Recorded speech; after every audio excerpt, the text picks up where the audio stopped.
Ensuite, pour ce qui est de l'échec de l'ONU, pour moi, ça ne date pas de Donald Trump. C'est au moins depuis George Bush le second. Hein, et il n'a cessé de faire des choses complètement aberrantes.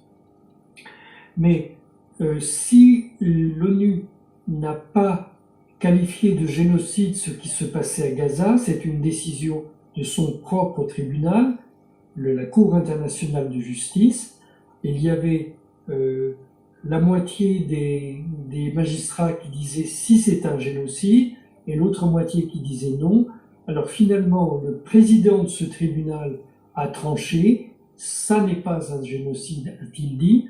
Il a été remercié d'avoir fait cette chose-là en devenant aujourd'hui le Premier ministre au Liban.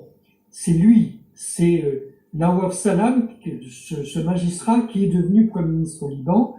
Il est issu, lui, d'une famille qui doit toute sa fortune personnelle à la famille Rothschild, puisque c'est son grand-père qui a acheté les terres de la bourgeoisie palestinienne pour le compte des Rothschild et qui a ainsi permis la création de l'État d'Israël.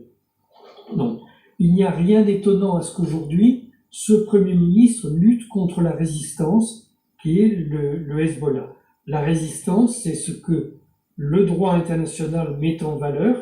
C'est ce que nous, en France, nous avons connu avec Charles de Gaulle. Et si le Hezbollah a choisi l'expression de se dire la résistance libanaise, c'est en référence directe à Charles de Gaulle qui a vécu au Liban et qui a montré cet exemple.